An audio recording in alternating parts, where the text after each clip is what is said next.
Good afternoon, everybody. This is Hunter Mozingo bringing you your daily market insight video here on Thursday, March 24th, about 15 minutes after market close in Jacksonville, Florida, 4:16 p.m. Eastern time to be exact here. And today we've got a special edition of the daily market insight video. We've got the From Failed Moves Comes Fast Moves edition, and we're going to look at QQQ in two different examples on two different time frames. So we're going to look at that in a moment. I'm sure you probably heard myself or Don say that quote at some point or another if you follow our videos. So we're going to talk about that in a little bit more depth with some really nice examples. Additionally, we're going to review some of the trades we made today. We had some ads, we had some sells. We're going to look at leading sectors, leading stocks, as well as some of the laggards from the day. So let's get right into it, folks. What just happened? S&P reclaims the 200-day and the 4,500 level, which is a big deal. Broad rally. As you can see here, all the major indices green.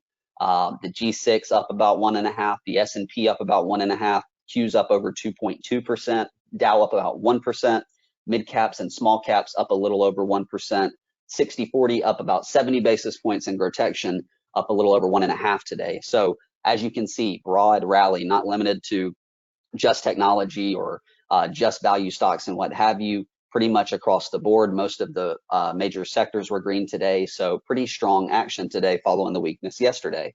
Market it stays an uptrend, no change there. However, a small change on the trend gauge. Market leaders has been moved to bullish, continuing to see constructive and positive action from the market leaders. Just to list a few: Tesla, Nvidia, Costco. There's plenty more out there, but we're seeing some names start to act much better and find support at levels where they should show more constructive price action. So market leaders move to bullish. Medium still very close to moving this one to bullish, but being patient here. Going to see how we close out at the end of the week, but we are starting to live above the 50-day on the S&P and the Qs. Dow closed below it yesterday, got back above it today. So this very close to being changed. Long term, we're still below the 200-day on the Qs.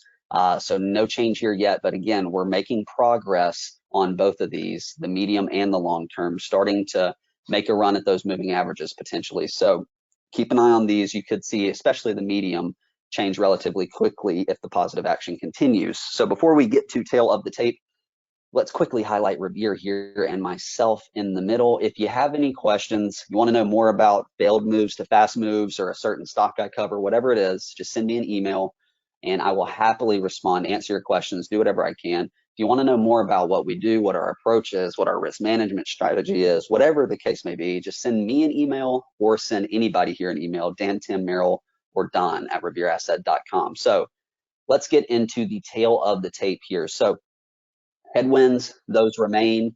No changes there. Put call ratio closed at 0.81 today. It continues to kind of stay below that 1/0.9 area, which is a big positive. For the better part of 2022, we had kind of been living at or above the 1 area on the put call ratio. So seeing that come back down into the 0.8-ish range, that's a good sign, and it continues to do that as this rally has continued to take place. The VIX also coming down today, 21.63.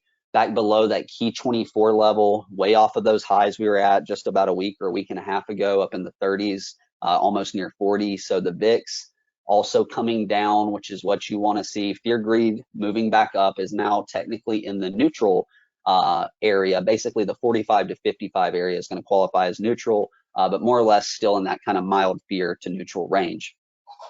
Bull case, as we talk about, initiate the rally, reclaim the key moving averages. Well, positive today is we reclaim that 200-day after dipping back below. So as you can see, we're staying above the 50, we're staying above the 21 right here, and today we're back above the 200 after a dip back below it. So that is the type of action you want to see. Now we want to see, can we continue to hold these, okay? News-wise, nothing really noteworthy today. What we were watching for was, what would the S&P do if it ran into the 200-day, it got above it, and then subsequently, would it be able to reclaim the 4,500 level? And yes, it did do that. So both of the things we were watching, the S&P was able to do. So we wanted to know, can we reclaim the 200? Can we get back above 4,500? Both happened. Action-wise, opened up about 1/3% higher. Started to pull back a little bit in the morning within the first hour, but then we had a really strong move, which led to a really strong close too. So buyers arrive at every dip, we close at the highs. Notes wise today, risk on areas showing constructive action. As you can see here, semiconductors were strong today, biotechs. This is what I mean by risk on areas showing constructive action. And then that 4,500 reclaim, that is a really big deal for the S&P. It's an extremely big level, as you can see, just looking over here at the chart. Very important level for the S&P to reclaim there. And I apologize. I thought I had populated this here, so I am just going to go ahead and populate it now because I remember it, I believe. Or at least it's going to be very close. I know we covered it already. But performance-wise here, S&P opened up 1/3%, closed nearly 1.5% up. G6 also up about 1.5%. 60/40 up about 70 basis points, grow up a little over 1.5. Sector-wise, already mentioned semiconductors were strong. XBI was strong. XLK was strong. You got bonds, software, builders, which have been really impacted by rates. Oil and transportation, your weak sectors today. Portfolio-wise, we did increase our beta today by a little bit here, 1.26 up to 1.34. We added to Sedge, and I'm going to go over that chart here in just a moment. We added to SSO, and we trimmed NVIDIA here as it was getting extended, taking some profits here on something that was well extended beyond its 21, several ATRs beyond the 21, extended beyond the 8, that type of thing. So an aggressive trim here, and then we closed out the remainder of CF and Nucor in the same capacity, selling to take some profits as they had gotten extended. Both were up 3, 4, or 5% at one point today, so took our profits there. So we will go over these charts in just a second, but the bottom line for today, broad rally, buyers continue to step in, closed at the high of the day. And that's something I want you to take note of here, since we came off the bottom, call it this day here, which I believe is 315. See how many days we have closed at the top or near the top of the range. That is something that we did very little of since the start of the year.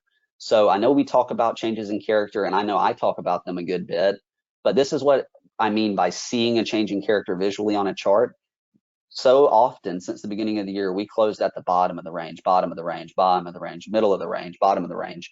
But suddenly we start to close top of the range, top of the range, top of the range, near the top of the range, near the top of the range, near the top of the range. So something to pay attention to there. When you start seeing closes at the high of the day, that's a sign of strength in the market. So moving on here, 45.20 was today's close. Like I said, buyers showing up on dips with a really strong close. So nice action today, especially after the weakness yesterday. That's exactly what you would want to see if you were a bull, quickly reclaiming that key 200-day moving average.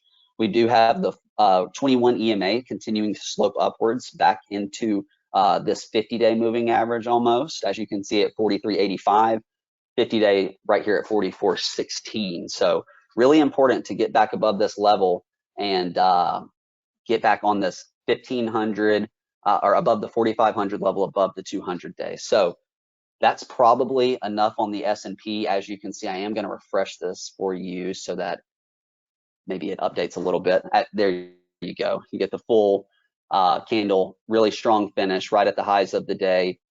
8-day has now crossed through the 50-day on the S&P. That's a nice little added bonus.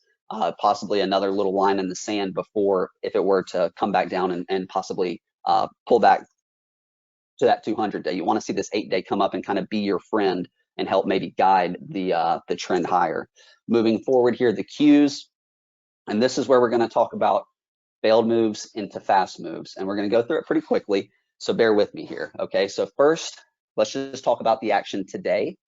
As you can see, the Qs were the strongest today, up 2.2%, and the key that I want to point out to you is they pushed through the last 2 days high. That is a really big positive from QQQ to do that and close right at the tip top of the range as well. So really constructive action from the Qs. The 8-day also about to cross through the 50 here on QQQ. Now, in regards to my from failed moves comes fast moves, and here's what I want to show you, okay? So what we're going to look at here is this candle right here on 314. So you can see that the low is 317.45. which is an undercut of this low here. So you got this big move up off the low on 224. We come all the way back down. We break that low and it just looks like we're going lower, feels like we're going lower, but we actually don't end up moving much lower beyond that 318.26 level. And then what happens the next day, you get a really strong rally up off that level, and it just continues. So this is a failed breakdown below these lows. Felt like it was going lower, looked like it was going lower, just undercut those lows by less than $1, and then whoosh, you get a vicious move to the upside, almost 15% or so here from this 317 level to 360 today. A really incredible move here from QQQ off the bottom. And I may be miscalculating that math. I'm not 100% sure, but nonetheless, this is a failed breakdown turned into a really fast rally to the upside. And then I want to show you a very similar scenario that occurred today on an intraday time frame. So as you can see, we kind of opened. So this is a 5-minute chart on the Qs. We open and we kind of chop. We act like we want to go higher here. This is about 10:10 p.m. So 40 minutes into the market's open. And then we come down and we break yesterday's lows on the Qs, right? So you see that yesterday's low was 351.77, and you see the low of today is 351.59. And wouldn't you know it, the next candle after that is a huge candle to the upside. And from that point, you just go on a really nice rally for about the next hour, and the Qs move up a little over 1% from this low here at 10:30. So this is a shorter time frame example of failed breakdown, as it looked like it was going to break down below yesterday's lows, quickly turns into a fast move to the upside. So that is just two examples of from failed moves comes fast moves. And I wanted to show you guys that. I thought it was a really good way to look at it. So hopefully that's valuable to you guys, and you can maybe keep that in your reservoir for of knowledge moving forward. So let's move on to the rest of the indices here. IWM, nice bounce back above the 8-day after undercutting, almost came down to the 21. And you'll also notice the 21 is crossing through the 50 for the first time since last November, or back above the 50 for the first time since last November. MDY, same story, 21 crossing through the 50 for the first time since last November, back above the 8 after undercutting. Very similar pattern on MDY and IWM. And then lastly, DIA, I mentioned it got back below the 50 and reclaimed it today. Nothing wrong with this either. So constructive action across the board on all the indices. Now let's move into the stock. So I mentioned we trimmed NVIDIA, and you'll see why here, up 10% today, big volume, but very extended, about 10% above the 8-day, 14, 15% above the 21. Just took some profits here on this name as we had a nice run with NVIDIA, but a little bit extended, so took some profits. I mentioned we added to the S&P 500 today. I think that's self-explanatory, the reasoning there, back above the 200-day, back above that 4,500 level. That's a big reclaim. So we did sell Nucor and CF, and you'll see they are very strong today, no doubt. So Nucor up about 4.3. We took our gains here after a nice move from Nucor. Same story here, very extended, 8% above the 8-day exponential, about 13.5% above the 21. And then CF, very similar pattern, not quite as extended, but has been on a really long run. I say that it is just as extended, almost 7% from the 8, 15% from the 21. So booked our gains on those two names, but we still have that commodity exposure via oils and some other areas in the S&P. Another name we actually added to today, Sedge. So we had this come back into the 8-day exponential today, which coming into today was right around 320. We added near that area. Very nice feedback as the day went on, finished up 3.2%. The solar area continues to be a hot part of the market. We also saw gold and silver strong today. Silver up about 1.6, GLD up about 70 basis points or so, but this trend continues. Gold miners also continue to look good. Moving on here, as I know I'm kind of running long on time. Apple, one of the strongest of the big tech names today. Google, also one of the strongest of the big tech names today. This move from Apple is something else, as you can see here, just right up off the bottom, very vertical, just like the markets. That is reminiscent of what's called a lockout move there on Apple, just moving straight upwards. Really strong action from Apple. And Excuse me here. Let's keep moving on. XLK. Some of the strongest sectors today, as we mentioned earlier, XLK back above the 200-day here. XBI, biotechs, showing some strength. This has been a long time since there's been any constructive action from biotechs, but in my opinion, this is what's called a bull flag forming here on biotechs up off the bottom. You can look at these other rallies they have. In my opinion, none look quite as constructive as this one right here. So we'll see where it goes, but some decent action out of biotechs. And a couple more positive names here. Airbnb making a nice move over this 167 level, and another name, PSTG, making a nice move to new highs here. So lots to choose from, lots of names out there. We have certainly owned some strong names in our portfolio, and like I said, it's been across different sectors, oil, commodities, semiconductors. So we're starting to see some breadth in the market.